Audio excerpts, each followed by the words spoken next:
Quer ficar por dentro de todos os detalhes da Liga dos Campeões, a maior competição de futebol do planeta? Então não perca tempo e conheça o Whey Plus. Saiba mais sobre este serviço acessando o link que está na descrição.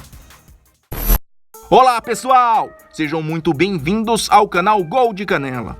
O que você diria se um dia saísse na mídia o interesse do seu time em contratar um determinado jogador que na verdade nunca existiu? Por mais bizarro que pareça, isto sim já aconteceu. E no vídeo de hoje o Gol de Canela vai te mostrar não apenas um, mas 7 casos como esse que aconteceram em grandes ligas de futebol, inclusive aqui no Brasil.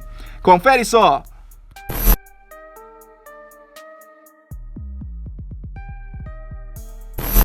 Vou começar o vídeo com um dos casos mais curiosos sobre este assunto. Em janeiro de 2009, o conceituado jornal inglês The Times elaborou uma lista com 50 jovens revelações do futebol mundial. Nesta lista estavam jogadores como Hernanes, hoje no São Paulo, o francês Karim Benzema, o colombiano Falcão Garcia, entre muitos outros. Mas, em meio a todas estas possíveis estrelas do futuro, um nome chamou muito a atenção. Foi o do meia Marcel Bugduf. Nascido na Moldávia, a publicação trazia que o jogador de apenas 16 anos já era uma das apostas do Arsenal, que estava disposto a pagar uma fortuna para arrancá-lo do modesto Olympia Balt. Até aí tudo bem, porque é comum alguns clubes europeus encontrarem bons jogadores em ligas alternativas. O problema era que ninguém tinha mais informações ou tinha visto o Bugduf jogar. A única coisa sobre ele era um verbete no Wikipedia. Foram dias de dúvidas e desconfiança por parte da torcida do Arsenal, até que a imprensa moldava se deu conta da invenção e rapidamente informou ao The Times que não existia qualquer jogador no futebol do país com o nome de Marcel Bugduf. Ao perceber a bobagem, o jornal simplesmente retirou o nome do jogador da lista e alguns dias depois publicou uma espécie de desculpas. Isto, de certa forma, marcou os noticiários ingleses e até hoje é lembrado como um dos maiores fake news da história do futebol inglês. Ainda em 2009, outra notícia como essa surgiu mais uma vez na Inglaterra. O jornal Mirror trouxe a informação de que o Middlesbrough estava com conversas avançadas com os representantes do atacante sérvio Rajko Purovic, de apenas 18 anos, do Banat Zrenjanin. Segundo a notícia, a transferência estava avaliada em 2,3 milhões de libras, valor até considerado baixo para um jogador que era apresentado como promessa.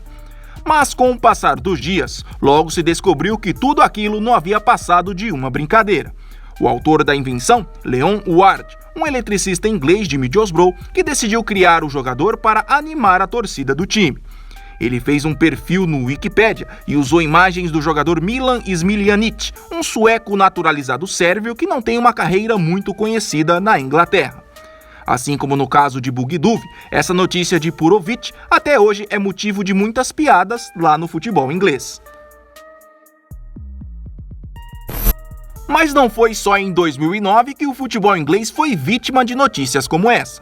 10 anos antes, exatamente em novembro de 1999, o jornal The News of the World deu o que era para eles um verdadeiro furo de reportagem, ao afirmar de maneira exclusiva o interesse do Liverpool em pagar 3,5 milhões de libras ao Mônaco por Didier Baptiste, defensor da seleção francesa sub-21.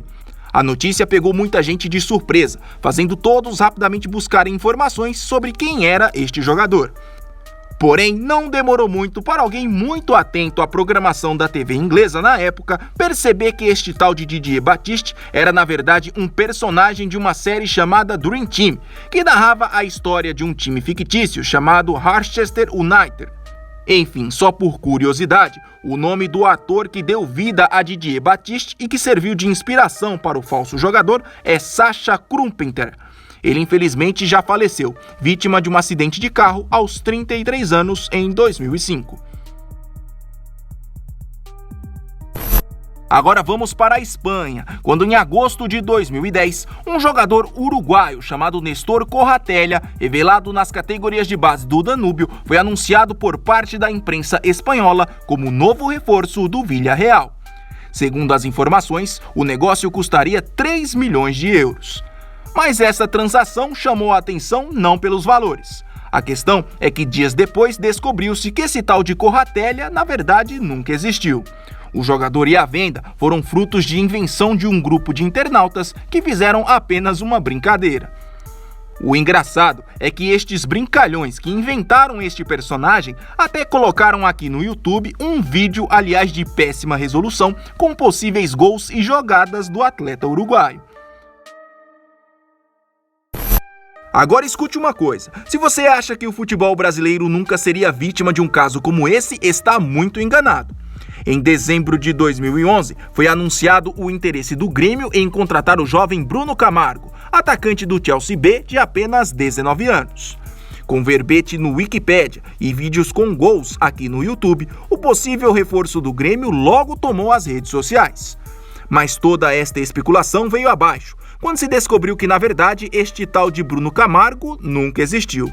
Ele havia sido criado pela própria torcida do Grêmio na internet. A foto do possível Bruno Camargo é, na verdade, do inglês Billy Clifford, que realmente começou sua carreira no Chelsea B, mas que nunca chegou a ser cogitado aqui no Brasil. Paralela a esta história de Bruno Camargo, ainda em dezembro de 2011, um jovem jogador paraguaio chamado Alírio Gonzalez, do Guarani do Paraguai, foi colocado aqui na imprensa brasileira como alvo do Botafogo e do Palmeiras. De acordo com as informações que eram vindas teoricamente lá do Paraguai, o atleta era um atacante destro, rápido e que havia marcado 15 gols em 11 jogos em 2011. Até o valor do passe já estava estipulado. O Guarani do Paraguai queria R$500 mil para liberar Alírio Gonzalez. Porém, mais uma vez, a história durou pouco. Dias depois se descobriu que o jogador havia sido criado por usuários do falecido Orkut. Este, sem dúvidas, foi o caso mais famoso aqui no Brasil e envolveu mais uma vez o Grêmio. Em 2013, 2 anos depois do caso Bruno Camargo, os principais noticiários gaúchos informaram o interesse do tricolor em contratar o lateral esquerdo argentino Henrico Cabrito. Esquerda ainda do time do Grêmio, creio que estaria contratando o lateral esquerdo uruguaio, sabe como é o nome? Como chamam? Cabrito. Com este nome no mínimo bizarro, foi fácil, horas depois da propagação da notícia, se descobrir que tudo isso não passava de uma fake news. Tudo surgiu depois de uma brincadeira de 2 torcedores do Grêmio na internet, que acabou sendo entendida de maneira errada por um jornalista que logo ajudou a espalhar a notícia. Para finalizar, vou falar do caso mais recente. Em setembro de 2015, explodiu a informação no Twitter de que o Arsenal havia pago 34 milhões de libras para contratar um jovem atacante de 16 anos, chamado Rex Seco. Por ser tão jovem e por ter sido comprado por um valor tão alto, a notícia ganhou uma proporção gigantesca, com muitos querendo saber quem era esta nova promessa do futebol mundial. Entretanto, logo se descobriu que a notícia era, na verdade, uma ação de marketing de uma agência, que queria provar que poderia tornar qualquer assunto um dos mais comentados do mundo na internet em pouco tempo. Se você gostou do vídeo e ainda não é um inscrito, se inscreva então no Gol de Canela. Até mais, pessoal!